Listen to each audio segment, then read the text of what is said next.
नमस्कार विद्यार्थी मित्रांनो, बघा आपण अर्थशास्त्र जनरलसाठी जो आपल्याला विषय आहे तो आहे आर्थिक विकास आणि नियोजन।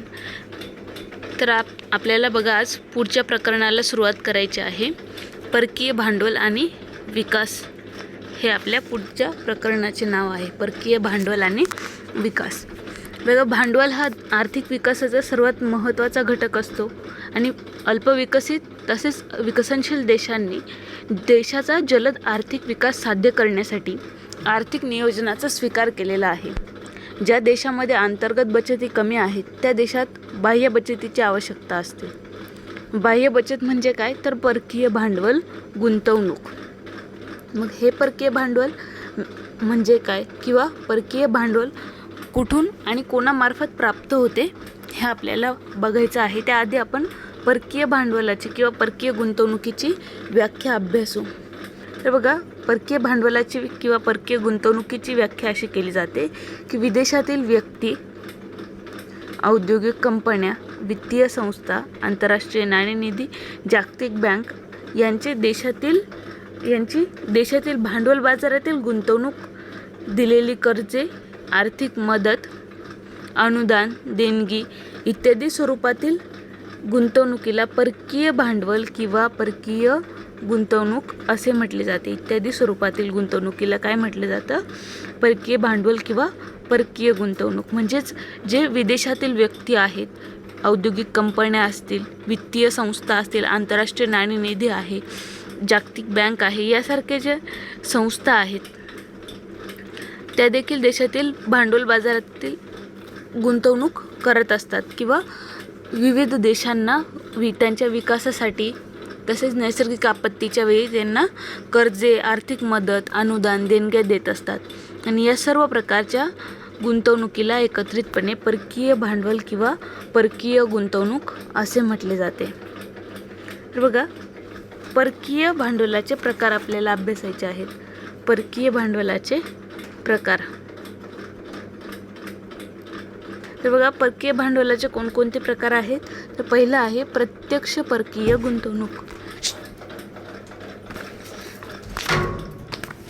प्रत्यक्ष परकीय गुंतवणूक भारतात प्रत्यक्ष विदेशी गुंतवणुकीद्वारे परकीय भांडवल प्रवेश करते।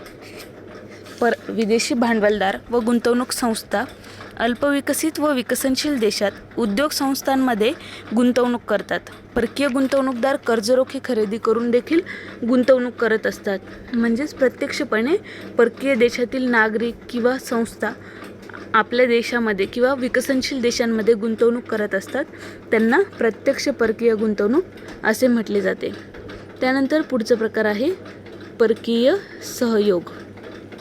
तर परकीय भांडवलदार व गुंतवणूक संस्था देशातील गुंतवणूकदारांच्या सहयोगाने संयुक्तपणे उद्योगांची उभारणी करतात।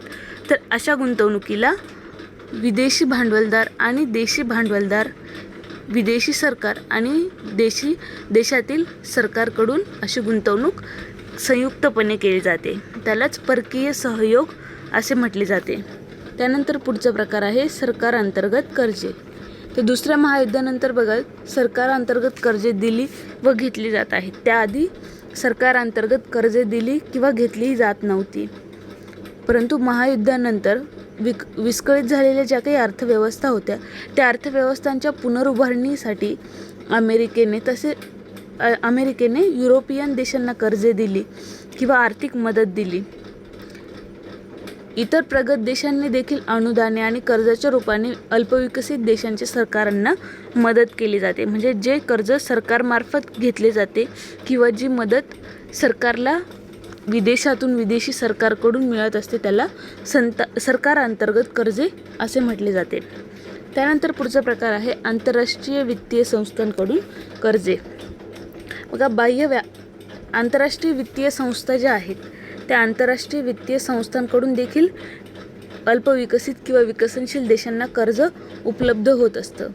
दुसऱ्या महायुद्धानंतर आंतरराष्ट्रीय नाणेनिधी, जागतिक बँक किंवा आंतरराष्ट्रीय पुनर्रचना व विकास बँक, आशियाई विकास बँक, आंतरराष्ट्रीय वित्तीय महामंडळ यासारख्या ज्या काही विदेशी वित्तीय संस्था आहेत, त्या विदेशी वित्तीय संस्था विदेशी भांडवल उभारणीसाठी मदत करत असतात किंवा विकसनशील देशांना तसेच विकसित देशांना देखील या संस्थांकडून कर्ज दिले जाते. यालाच परकीय भांडवल असे म्हटले जाते. आंतरराष्ट्रीय वित्तीय संस्थांकडून भेटलेले कर्जे. त्यानंतर पुढचा प्रकार आहे बाह्य व्यापारी कर्ज उभारणे. बघा, भारतासारख्या विकसनशील देशामध्ये अमेरिकेची जर आयात निर्यात बँक, जपानची आयात निर्यात बँक, इंग्लंड या देशांच्या भांडवल बाजारातून व्यापारी कर्जे भारतासारख्या विकसनशील देशाने घेतलेली आहेत. म्हणून व्यापारी कर्ज उभारणे हा परकीय भांडवल उभारणीचा एक महत्त्वाचा स्रोत आहे. म्हणजेच बाह्य व्यापारी कर्ज उभारणी जी आहे, इतर देशांमधील व्यापाऱ्यांकडून देखील कर्ज घेतले जाते, भांडवल बाजारातून व्यापारी कर्जे घेतले जातात, त्यालाच बाह्य व्यापारी कर्ज उभारणी असे म्हटले जाते. त्यानंतर बघा, पुढे आपल्याला आर्थिक विकासात परकीय भांडवलाची भूमिका काय आहे ते अभ्यासायचे आहे. आर्थिक विकासात परकीय भांडवलाची भूमिका. बघा, अल्पविकसित देशाच्या आर्थिक विकासामध्ये वाढती लोकसंख्या, बेकारी, दारिद्र्य, भांडवलाची टंचाई इत्यादींमुळे अडचणी निर्माण होतात.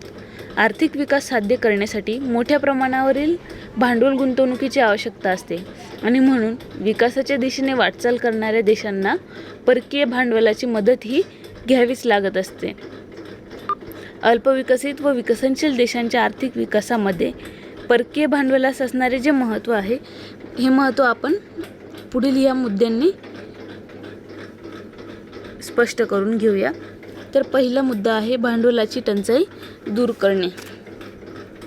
परकीय भांडवल आपल्या देशात किंवा विकसनशील देशात काय भूमिका बजावत असतो ते आपल्याला अभ्यासायचं आहे. त्यामध्ये पहिला मुद्दा आहे भांडवलाची टंचाई दूर करणे. बघा, जे अल्पविकसित देश आहेत व विकसनशील देश आहेत, या देशांचे राष्ट्रीय उत्पन्न तसेच दरडोई उत्पन्न देखील कमी असते आणि त्यामुळे तिथल्या लोकांची बचत क्षमता देखील कमी असते. त्यामुळे भांडवल संचय आणि भांडवल निर्मितीचा दर देखील कमी असतो. प्रत्यक्ष विदेशी गुंतवणूक आणि सार्वजनिक विदेशी गुंतवणुकीमुळे देशांतर्गत भांडवलाची टंचाई दूर होऊन जलद गतीने आर्थिक विकास होण्यास देखील मदत होत असते. म्हणजेच भांडवलाची टंचाई दूर करण्यासाठी देखील विदेशी भांडवल, परकीय भांडवल महत्त्वाची भूमिका बजावत असते. त्यानंतर पुढचा मुद्दा आहे पायाभूत सुविधांची निर्मिती करणे. बघा, अल्पविकसित देशांमध्ये रस्ते, रेल्वे, पूल, वीज निर्मिती, पाणी पुरवठा योजना, मोठ्या सिंचन प्रकल्पांच्या उभारणीसाठी मोठ्या प्रमाणावरील भांडवलाची आवश्यकता असते. तसेच अशा सुविधा निर्माण करण्यासाठी दीर्घकालीन गुंतवणूक होणे देखील आवश्यक असते. त्यामुळे पायाभूत सुविधांच्या निर्मितीसाठी परकीय भांडवलास महत्त्व प्राप्त झाले आहे. म्हणजेच पायाभूत सुविधांची निर्मिती करण्यासाठी देखील परकीय भांडवल आवश्यक असते. त्यानंतर पुढचा मुद्दा आहे पायाभूत उद्योगांचा व सेवांचा विकास. कोणत्याही देशाच्या औद्योगिक व आर्थिक विकासासाठी लोह पोलाद उद्योग तसेच सिमेंट उद्योग, वीज निर्मिती, रस्ते बांधणी, रेल्वे वाहतूक, हवाई वाहतूक व जलवाहतुकीचा विकास होणे देखील आवश्यक असते. विकसनशील देशांमध्ये भांडवलाची टंचाई असल्यामुळे पायाभूत क्षेत्रामध्ये गुंतवणुकीसाठी परकीय भांडवलाची गरज असते. मग पायाभूत सुविधांच्या निर्मिती जर झाली तर देशातील इतर उद्योग व क्षेत्राचा विकास देखील जलद गतीने होऊ शकतो आणि परिणामी देशाचा देखील जलद आर्थिक विकास होण्यास मदत होत असते. म्हणजेच पायाभूत सुविधांची निर्मिती करून पायाभूत उद्योगांचा व सेवांचा विकास करण्यात देखील परकीय भांडवल महत्त्वाची भूमिका बजावत असते.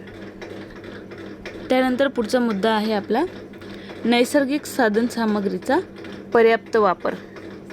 बघा, अल्पविकसित व विकसनशील देशांमध्ये पुरेशी नैसर्गिक साधनसामग्री उपलब्ध असते, परंतु भांडवलाच्या टंचाईमुळे ती साधनसामग्री पडून राहते.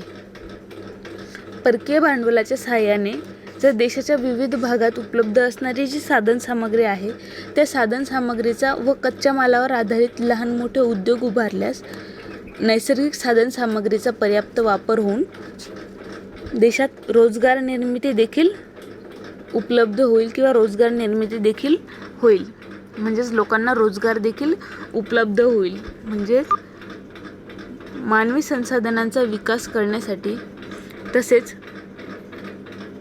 नैसर्गिक साधनसामग्रीचा पर्याप्त वापर करण्यासाठी परकीय भांडवल महत्त्वाचे असते. त्यानंतर बघा मानवी संसाधनांचा विकास. बघा जे अल्पविकसित किंवा विकसनशील देश आहेत त्या देशांमध्ये मोठ्या प्रमाणात बेरोजगारीची समस्या निर्माण झालेली असते. मग जर परकीय भांडवल देशात येत असेल किंवा परकीय गुंतवणूक देशात मोठ्या प्रमाणात होत असेल तर त्या देशातील लोकांना रोजगार देखील प्राप्त होतो आणि देशातील लोकांचा राहणीमानाचा दर्जा सुधारतो. तसेच लोकांना रोजगार उपलब्ध झाल्यामुळे ते आपल्या मुलांना शिक्षण देऊ शकतात. म्हणजेच मानवी संसाधनाचा देखील विकास होऊ शकतो. त्यानंतर आयात निर्यात व्यापारात वाढ. बघा जेव्हा एखाद्या देशामध्ये परकीय गुंतवणूक मोठ्या प्रमाणात केली जाते तेव्हा त्या देशात मोठ्या प्रमाणात औद्योगिक वस्तू देखील तयार केल्या जातात आणि अशा औद्योगिक वस्तू परकीय देशांमध्ये विक्री केली जाते. म्हणजेच परिणामी आयात निर्यात व्यापारात देखील वाढ होते. त्यानंतर सरकारच्या उत्पन्नात वाढ.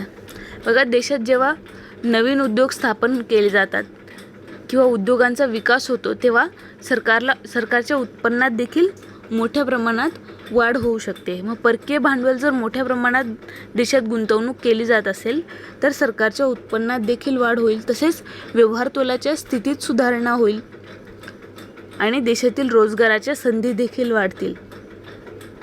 त्यामुळे आर्थिक विकासात देशाच्या जलद आर्थिक विकास करण्यासाठी परकीय भांडवल महत्त्वाची भूमिका बजावत असते. यानंतरचा भाग आपण पुढच्या व्हिडिओ लेक्चरला बघूया.